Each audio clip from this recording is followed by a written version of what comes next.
Welcome to another exciting episode of the Business of Digital podcast, featuring your hosts, Matt Siltala and Dave Rohr. Hey guys, excited to join you on another one of these Business of Digital podcast episodes. How's it going, Dave? It is going interesting since we are testing out a new recording system. Guinea pigs, you all are. Yes, and you guys should thank us because we are continuing to find the best possible technical solutions for you guys to enjoy these even more. Or this will suck, and we apologize. And if it does, hopefully the content was good enough. You've lived through some pretty sucky technical stuff with us before, so thank you. But I was going to say, there is a reason. Do you want to go into why? I can jump into it and then kind of set the stage for you, Dave, because Dave did some wonderful botched SEO stuff the other day. He has a botched SEO migration case study for us. And this is what we're going to get into. And there's lots of screen shares and lots of stuff like that. And so on podcasts, it's, kind of difficult to, there's a lot of stuff you guys have to visualize, or we have to do a good job of visualizing for you. You guys can go back to the blog posts and see all the images and things like that. But this is going to be an interesting case study for us with this because there's lots of visuals for us as we discuss this podcast. And so why don't you set the stage for us, Dave, and let's jump into this botched SEO migration case study. Yep. And normally, we share links and, ahead of time or right before, and it's easy for Matt and I both to kind of, or even guests to say, okay, here's the articles, or here was my presentation, or here was whatever.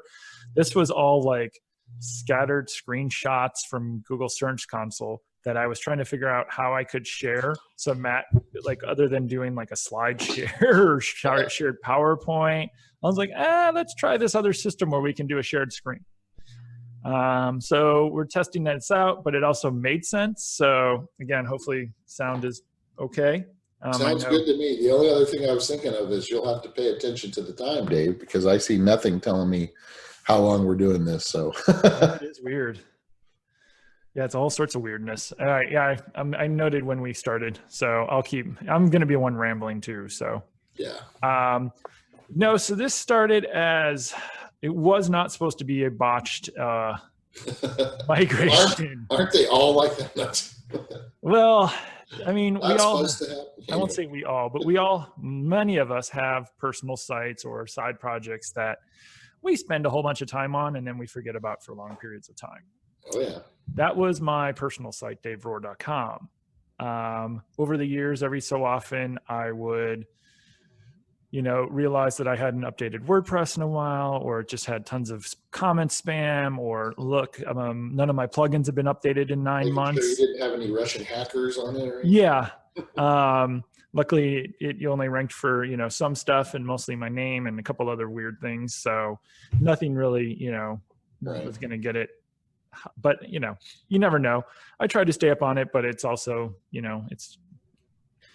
it's my cobbler's child. So last year at some point, there was a big update. I think it was the big update to WordPress, or a update to WordPress, that broke one of my themes. Like my theme just straight up completely stopped working. And I was like, oh, I really don't have time or energy or whatever to fix this. So I probably spent a couple hours one night and it just kept getting worse. Like there was just no way that theme was going to be working anymore. So I went through some backups, tried to figure it out. Nothing was working. I was like, all right, well, this theme is done. It hadn't been updated in a while, yada, yada. So had to go through and start going back and reverting it to previous ones, started trying to find some quick ones, found a really old theme of mine, was not mobile friendly, but it was kind of like a patch where at least it loaded. Okay. Didn't realize that when I did that, somewhere along the lines, I had switched it from post name to year, month, date post name. Oh. So I had about 100 to 150 pieces of content on the site, including like tag pages and categories, probably about 100 blog posts. So overnight, I switched 100 pages on my site and did not realize it for a couple months. Oops. Yeah. Come back, and some of the screenshots you'll see, like as Matt and I are looking at the very first one, I have like this office prank page. Over the last year, there's been 3 different URLs. There was the current one, which is under articles. There was the original one, which is office-prank. And then there's the other one where it dropped it into 2008/08/06/office prank. And it's like, oh, awesome. That's odd. Yeah. And there was an update or something at one point, and I was like, well, let me go see if my site's been hit or if I've seen anything weird. And I was like, what are all these weird URLs? What did I do? And that's kind of when I figured out that I'd screwed the pooch. So I decided in February or March of this year to have a fun test of really screwing my site even more, where I crawled it and I broke up pages by either just letting them straight 404, I 302'd some, I 301 some, and others I gave a 410 status. Because what I did is I basically went through those 100 blog posts and condensed it down to like 5. Okay. And the rest of them, I just split it in between that. Also, my site had gone from HTTP, was still on HTTP. So finally, I moved it over to HTTPS. So there's like, yeah, this was a screwed up site from so many ways, which was kind of funny and entertaining. But it was interesting that no matter what I did, none of those systems actually got the page out of it quickly. Like I didn't update a sitemap. I did very little to prompt or speed it up because I was curious to see which way would get the page out of the index quicker. I set up some ranking things with site daverohr.com and some without. And really, I saw old pages and new pages dropping in and out all over the place for like a couple months. And I might include some charts and stuff of that data, but it was just kind of funny and sad that literally no matter how much I botched this site up with all these weird signals, Google was still crawling it, but not very often, and it just wasn't updating pages. So what's that? That's just super interesting. Yeah. Well, because I've seen some people talk about testing 404 versus 410, and some people say 410 goes quicker. Or if you have 302s, eventually, some years ago, I think it was Dwayne or someone, Google, or I think Bing said it, after 3 times, they treat the 302 as a 301. And Google's even said at some point, they treat the 301 as, the page is gone, which is a different thing about, what happens to the equity from that link. But I was just kind of curious. I was like, I've already botched this site up so badly, completely accidentally. What is it going to hurt if, I shoot it in both feet again by doing this? So I was like, what's the worst that could happen? Really nothing. Like one of the charts that, I'm showing you here, you can kind of tell in 5.9, I saw a spike in impressions for the new pages. And this is 2 months after a cleanup. And, there's some other ones where over time, there's been no positive or negative, despite having all those 404s, 410s, 302s, and I honestly haven't even cleaned that stuff up yet. I've been too busy or lazy or both. Well, I was also kind of curious just to keep letting this test run. I mean, it's been 4 months, 3 or 4 months now, where I've had a mess of that technical stuff out there, but really I condensed my site down to just a few core pages, and Google seemed to like it. I'm not saying, this is a very small site. I'm not saying cut all your content, but I really did. Most of my content was 10 years old. Most of it was very timely at the time and very outdated 10 years later, like no one cares. So with all the outdated, content that nobody cares about anymore, what did you do with those pieces specifically? I either 302'd them, 301'd them, 404'd, or 410'd them. Like that was all the content that I just kind of broke up into 4 different groups. And as you did that, you're saying that you've noticed that neither one of them has done any different or any better. Getting them out of the index. Besides just getting them out of the index, helping the I did not do a deep dive analysis into anything, but every time I've looked over the last couple months at pages and ranking changes and stuff, literally very little movement. Wow. Like across the board, some of those pages are still in the index. That's crazy. Like 4 months later. Now that said, this was not a highly crawled or trafficked site. You know, I've looked at log files. I was getting hit by Google a fair amount, but like it's a small little site that really, in the scheme of things, Google doesn't care about. Doesn't rank for a lot of stuff. And a lot of that content was junk. And how often it was even crawling that content? Very little. I highly doubt it. I mean, it was 10-year-old content that had never been updated. Yeah. So, and despite all of the screw ups that I did, like very little changed. Now, when I made those sweeping changes, it did start to notice. And like the one that I'm showing you right here was just impressions overall for the site. And you'll notice that about 512, it saw a nice big spike. Yeah. Despite never changing in the last year or, 6 months plus. What was your one main spike there in the probably spammers. beginning of the year? Yeah, gotcha. Bots. Spammers. But like, yeah, this red thing that I'm showing you right now, it's the number of error pages showing up. And just so you know, for those of you that aren't, it goes from 0 to 30 in like overnight. Yes, there is a whole lot of red overnight. And the number of pages that it cared about went from 120 to 80 basically in like a week. And then a month later, it kind of just sat there forever. And then kind of slowly started to figure out that, hey, this site is full of nothing anymore. And it finally kind of shrunk. Interesting. But it takes a while. Google has come out and said that if you do a site migration, it takes 6 months to a year before we realize what the heck you've done. And that's exactly how long this what you're showing ever and what we're talking about. This is how long it's been. 6 months. This is a tiny little site. And I mean, I did not update my index. And I don't even know if I used to use Yoast on the thing, but my current site is a static site. So, I could build a sitemap XML site, but why? It's like literally 10 pages now. Yeah. So you can get to pretty much everything from one click off the homepage, maybe 2, I think, for some of the articles. But that's like as deep as my site is. And it's interesting that the thing right now, it's like, at some point I had 700 pages. I have no idea what it was looking at. Like, even if you looked at some of my tag pages and stuff, there's no way I had that much content.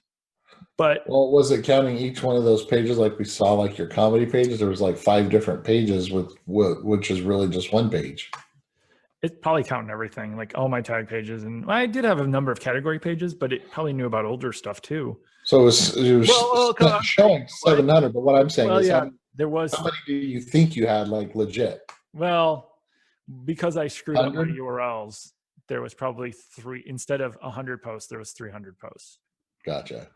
So again, when people freak out about a site and stuff, it can take time if you screw up, but it also shows, at least for smaller sites. And if you ever think you've screwed something up, look at the log files, look at your Google Search Console, watch your rankings, but look at all of those things, because as I looked at my log files, I mean, I saw Google crawling me.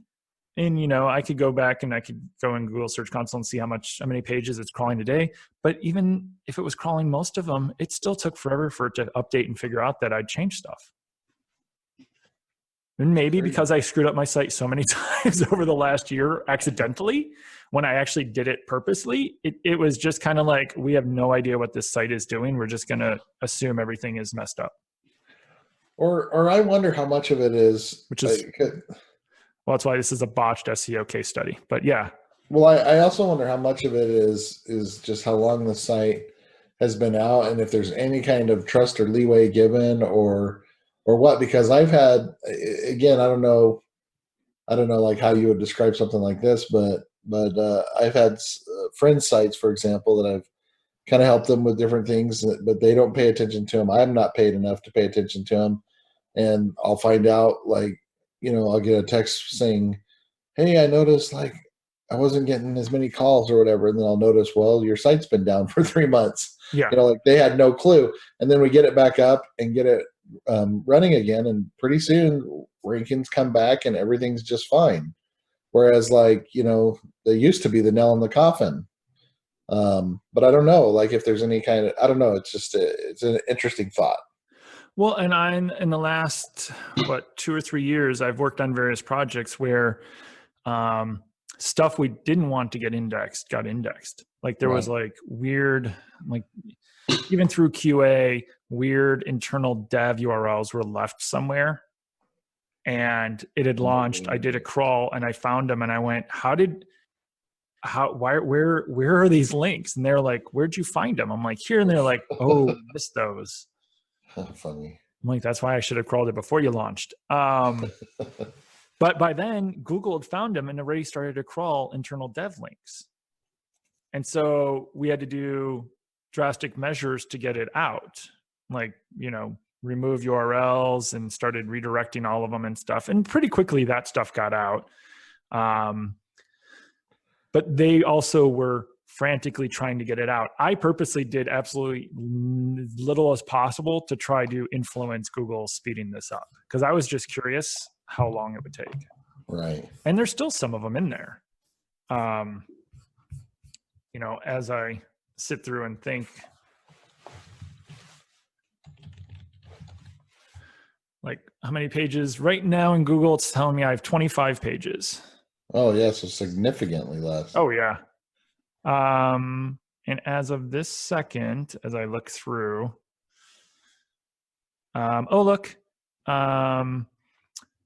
here is my blog post from 2007 with the full URL still there.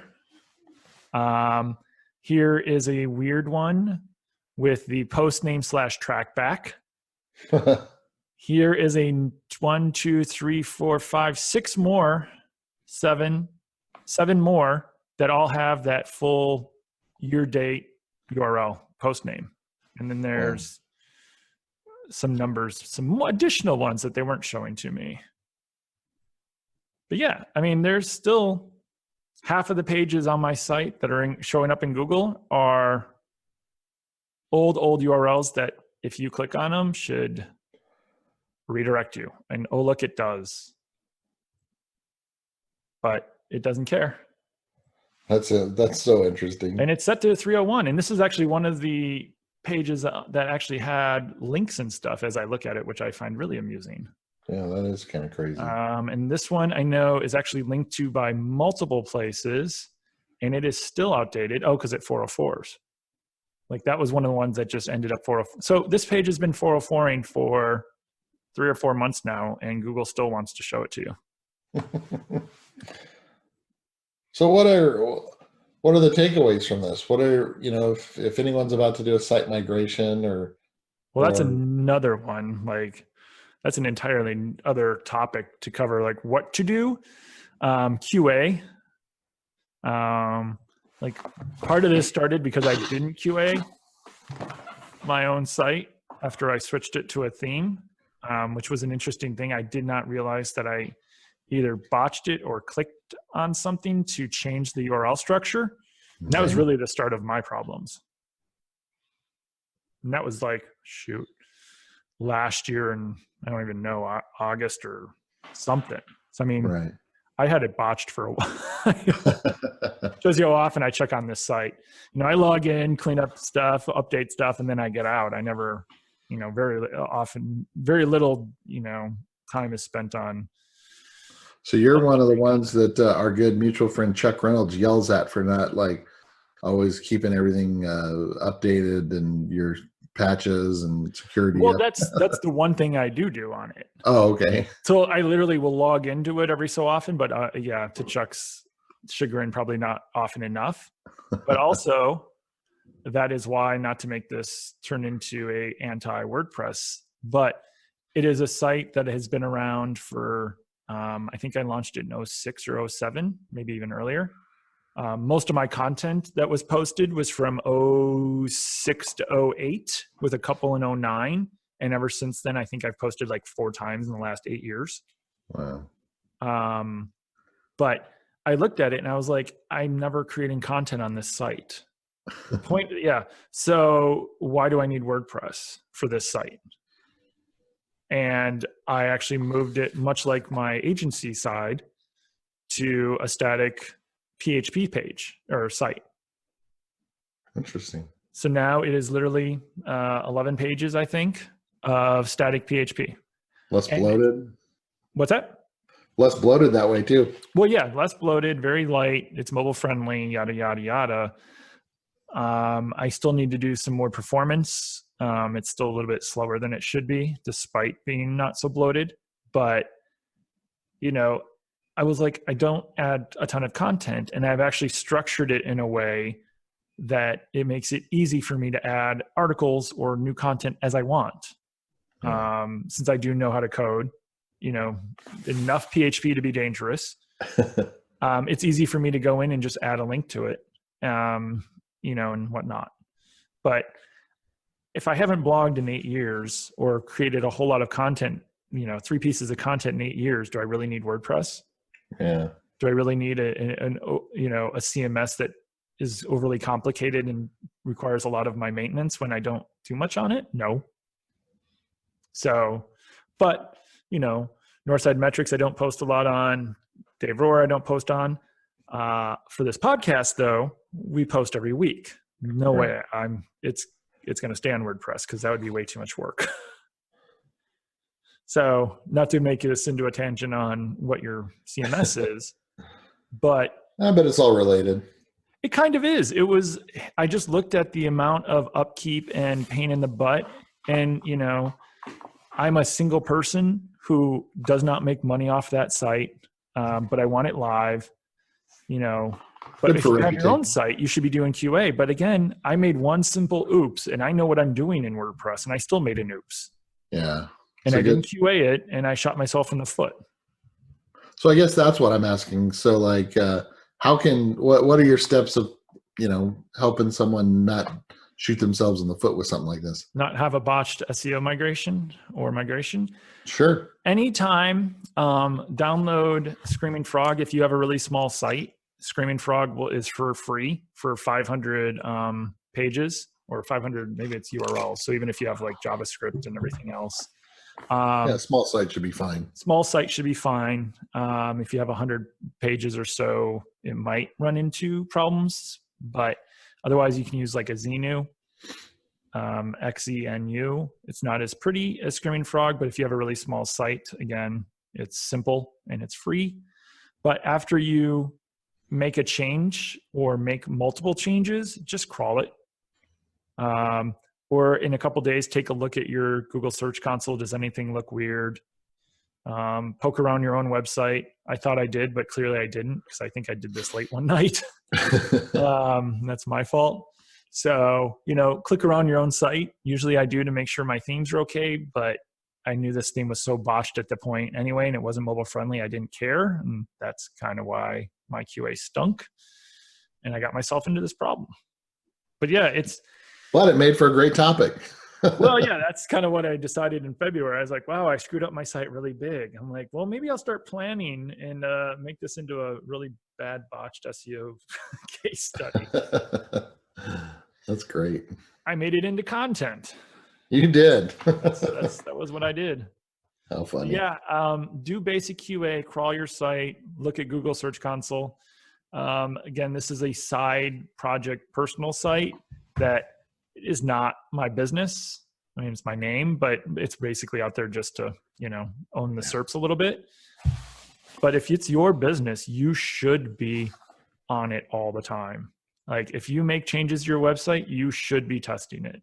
If you have someone else doing updates to your WordPress site or any CMS, make sure they didn't misspell or update the wrong photo. Go and actually look at what they made and don't assume they did it correctly. Great advice. You know, maybe you sent them the wrong photo, or they mixed up the photos between the two people. So, you know, you're at a networking event and someone comes up to you and says, you know, hi, Dave. And they're talking to Matt. Yeah. Because I upload the wrong photos Fun. on our site, and you don't know us. Guess what? I just confused the heck out of a lot of people. Very true. So, all right. Well, that was great. I appreciate you sharing that with us and sacrificing your it was already so screwed up. I figured, why not? But all right, guys. Well, if there's any questions that anyone ever has about any kind of SEO migration or anything they'd like to add to this, you know how to get a hold of us. Screw it up. Yeah. But for Dave Rohr with Northside Metrics, I'm Matt Silzel with Avalanche Media, and we appreciate you guys joining us on our latest episode. Thanks, guys. Bye. Thanks all.